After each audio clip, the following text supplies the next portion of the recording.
ito na pala ano. Cathedral Gab. At dito na tayo sa... Ganda guys. Oo, tatawid tayo. Bilis. Ito na pala yung cathedral. Ito na tayo sa Ano? Oo nga pala. ayun dito Kalaysa. Kalaysa. Tatawid tayo.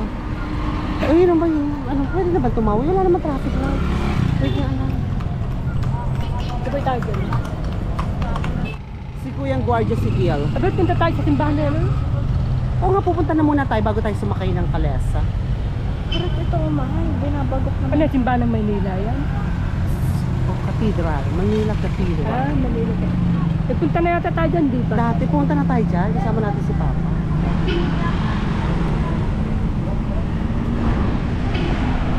Tatawid na po tayo ng kalsada. Tayo na, tayo na. Wait lang, ano ba? Ano na natin si Kuya Sandali? Ayan. May sasakyan pala pa dito pa monumento. May malanday. Dito ang momento. Monumento. Bilis. Bilis tayo.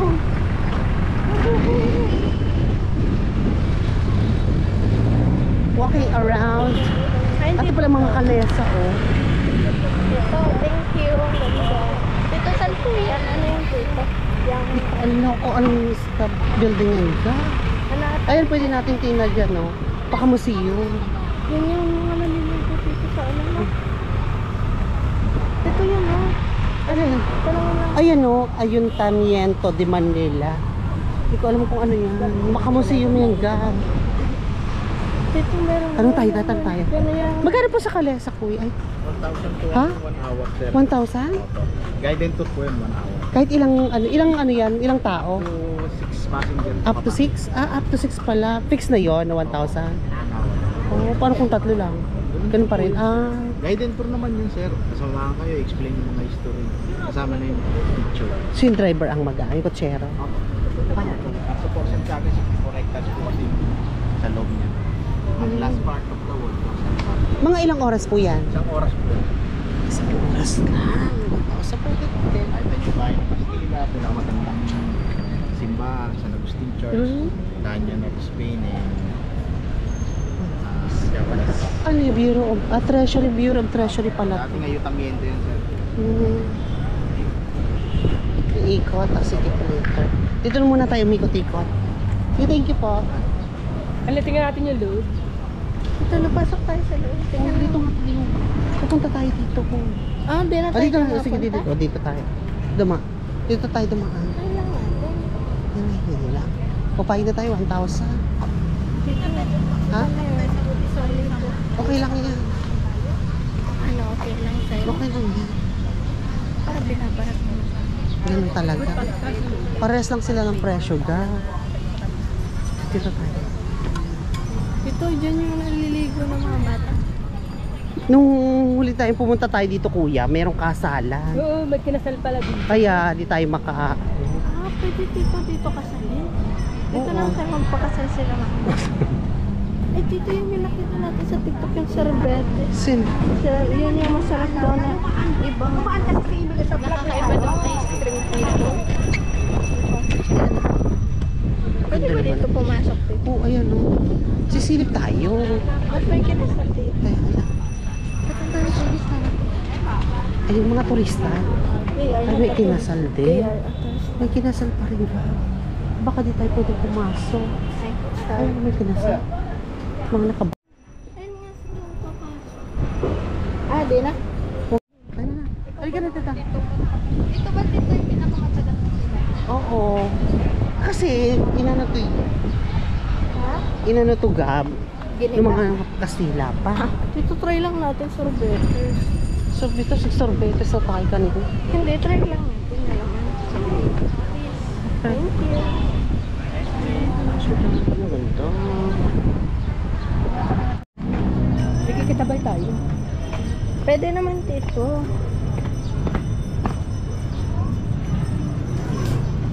Pawis na tayo.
Kumusta ang kinasal?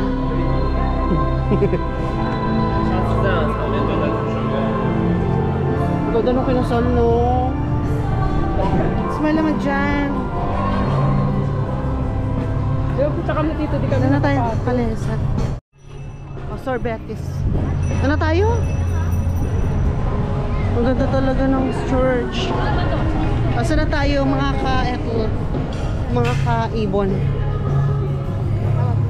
Meron pang, ay meron din mga concert oh. Saan na tayo? Ha?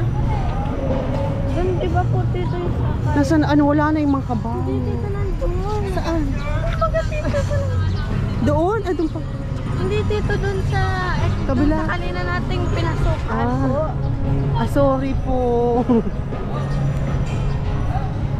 Magkakalesa na tayo. 1,000 pesos. Isang oras. Ang init naman. Eternal Ay, ayun o! Ay, ayun na yung kalesa. Ay, masyadong mainit. May ano, mga ganun. Ay, kalesa. Magkano po? Educational tour po yan. Ito po. Ha? Kwento yan. Isa-isa. Tapos papasok. Mag-picture. Tapos yan. Nag-educational tour kayo. Yan po. Ah, 1,000 talaga. Talagang Isang ano, okay. yun o, may nakano dyan o. Naka-matrix talaga yung maski sa akin. Okay. Kaya... Kayo po ang mag-ano. Ah, sige po. Isang oras. So ano na? Game na kayo? Okay, wait lang. Dito na tayo. Sombrero ko, kuya. Ayan. Magkakalesa na tayo isang oras. Hello po. Excited na tayo. Ilang destinations, kuya, yon? Pero mga apat. Let's go. Ay, kasama si kuya? Kaya yung magiging photographer niya. Ah, Mga balita backward. Bakit? Okay, we will go around to the old city of Manila. Hey! Wala, hop! Hop! Dali. Yung driver niya, dyan talaga. Ilang destinations po yun? Lahat po yan dadanan tapos kinikwento ko sa inyo. Tapos, papabakit sa bahay ng Stila, pinakamatandang sa bahay, mga presidente, 14 na kanyon. Apat. 14.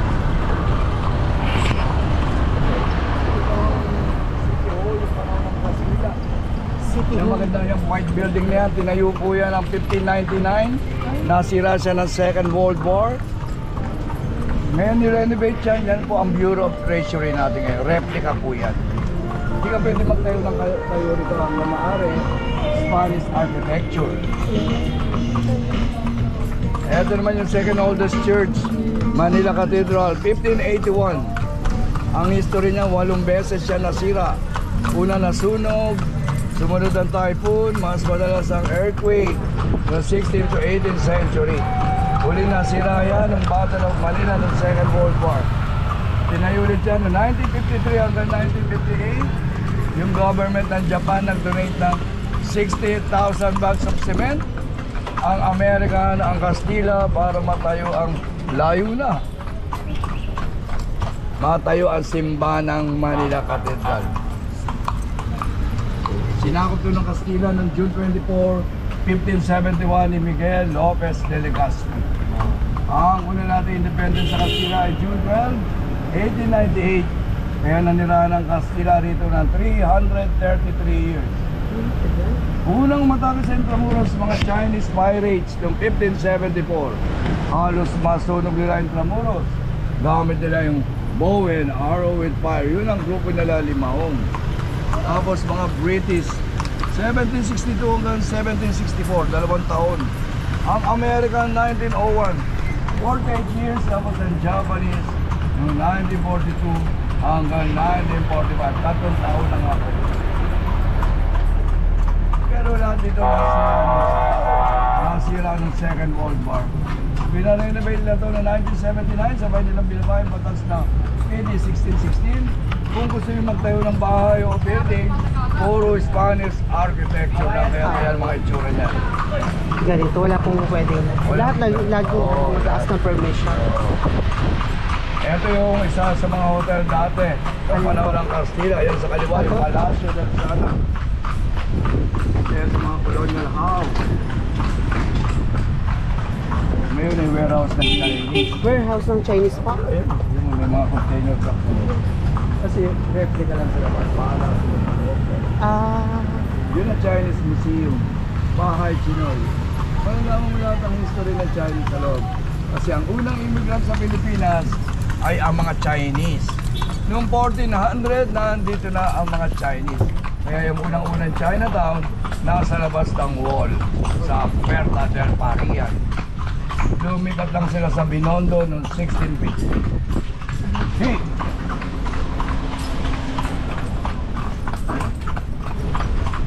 Ano ba yun?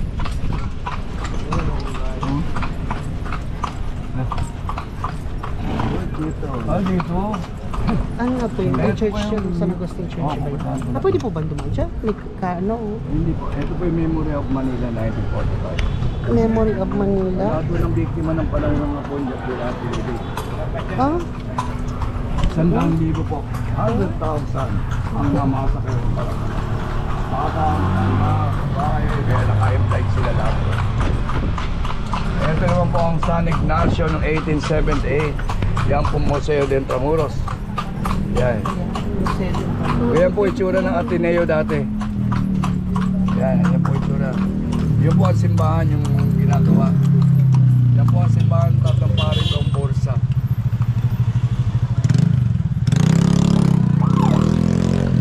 Dito naman po nakita yung Ateneo de Manila noong 1817. Ateneo de Manila. Yan sa may Camsiel na yan. Na dalawang palapag lang siya. Na nasira ng Second World War kaya nalipat ng Katipunan. Diyan po nag-aaral ng elementary at high school si Rizal. Ay, ito po. Yung happy memories ni Rizal nung kabataan niya nandito sa kalsada na to. Dito siya naglalaro. Puro nilalaro yan. Tumbang preso, patintero, tabu-tabuan. Si Rizal. Yan po. Si Rizal po yung unang kumalaban sa mga Kastila. Hindi siya gumamit ng barelo, espada, pen. Sumulat siya ng dalawang nobelang El Filibusterismo at No Limit ang Hire. Sa English, touch me not. Sa Tagalog, wag mo kong salingin.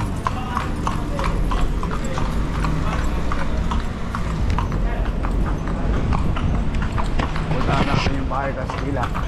Ay pinakamatandang simbahan. Sa pitong simbahan sa loob ng Intramuros, San Agustin lang ang hindi nasira. Pero na-damage din po ang tagiliran niya. Kasi nilagyan siya ng malaking, nag-paint ng malaking tatok sa bubong. Yung American plane, kala nila hospital. Kaya hindi nila binombayan. Lahat ng structure dito totally collapse. Kaya yan simbahan nasa World Heritage Site ng UNESCO. Pag sumilip ka dyan, makikita mo dyan yung 18th century chandelier. Sa harap ng altar, puro silver and gold. Pag tumingala ka naman, kala mo mga nakaukit, pero ilusino lang yung paint lang. Dalawang Italianong artist ang gumuhit niyan. Si Abelori at si Medela. 3D yan. O, samahan mo sila, Je, para mag-picture-picture. Ah, okay. Sige. Siya po magiging photographer niyo. Thank you. Ano? Gaba na tayo. Lawrence! Ayun. Ano pong pangalan niyo, kuya? Jeji po. Jesh. Barya lang ko. Hala, dito na tayo. Ang init. San Agustin Church.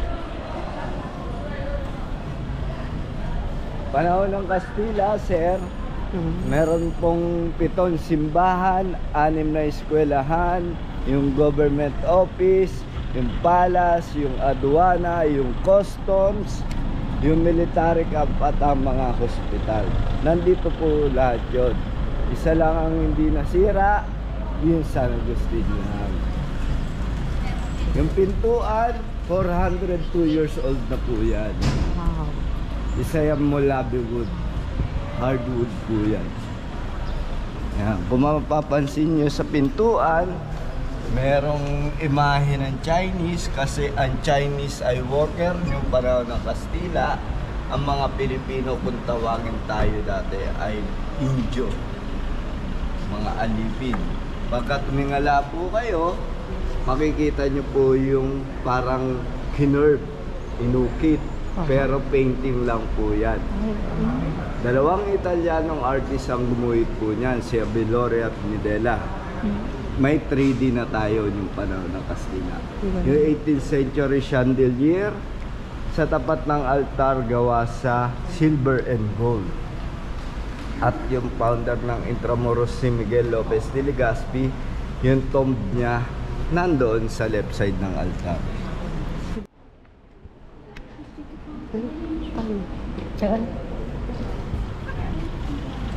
Pasok naman po tayo sa Bahay Kastila. Bahay Kastila.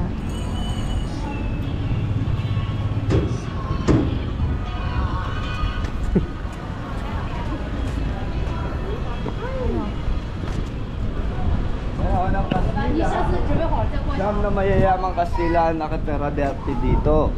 Siyam na malalaking bahay po yan. Kung tawagin po yan ay Plaza San Luis. Plaza San Luis. Po. Nasira din po yan ng Second World War. Kaya na-renovate yan as a restaurant, hotel, tsaka museum. Nandito naman po yung Barbara's Heritage Restaurant kung gusto nyo kumain. Sa tanghali, meron nagbabandorya.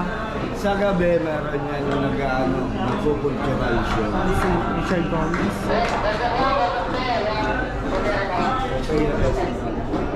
Ano pa yun? Yan. Kung mapapansin nyo, para tayo nasa Barcelona. Kasi si Imelda Romualdez Marcos, nagpadala pa siya ng engineer tsaka architect galing na Madrid para makopya lang yung istruktura ng bahay. Sabay niyang binaba yung batas sa PD 1616. Kung magtatayo kayo ng building o bagong istruktura, Spanish architecture lang ang allowed dito sa loob. Dahil village to ng mga mayayamang Kastila. May araw. Ay, sorry. Sino to? Ano to? May, ano to? Ah, may balon. Nandito yung White Knight Hotel, nasa taas yung museum. White Knight Hotel. Okay. Ano tayo dito? Kaya tayo. Sa museum, ay, yung taas ko yung museum. Mag-ingat ka, Gab, at medyo stiff yung ano. Ang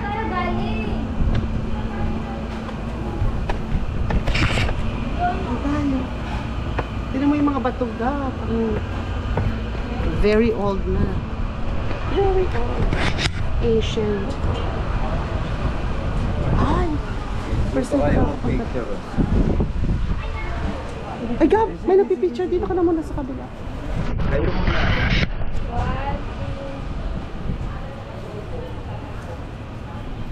Diba? 1, 2, 3. Bigay mo ng cellphone ko. Wait lang. Ay, wait. Ito po.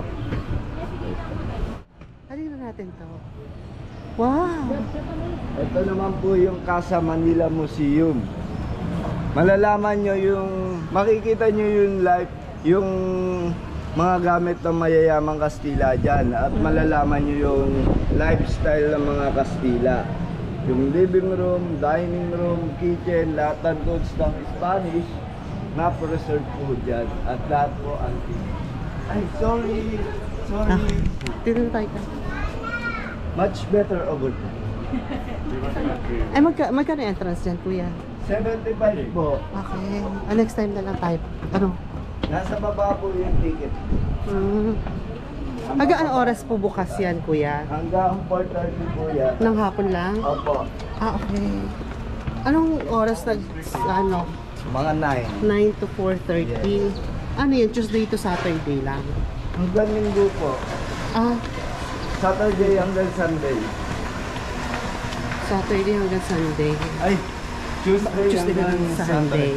Kasi Monday, cleaning day. Yan, nandun na. Tatapan na lang. Okay. Next time na. Panahon ng Kastila, dito po umiikot yung mga karwahe po nila. Dito naman po dumadaan ng mga mayayamang Kastila. At yung kwadra ng kabayan nandoon. Ngayon po, ganapan po yan ng function katulad ng wedding, debut, tsaka prenup. Nakakita nyo yung Spanish style talaga. Para tayo nasa Barcelona. Ano ito? Labas na. Opo. Nandito yung entrance. Pagka pumasok kayo dyan, sa red carpet lang po kayo. Tatapak. Sa loob, para tayo nasa Barcelona. Sa labas, para tayo nasa Pigan. Oo nga, vegan. Andito naman po yung mga bambay. Ah, ito yun. Gawa sa kawayan po yan. Magkano ang rent dito, kuya? 100 per hour. Per hour? Ah, per hour Regular pala to. Ayun. Student ID, 50 pesos. Ah, wala kang student ID ka. Hindi ka nakapagdala. Okay lang yan.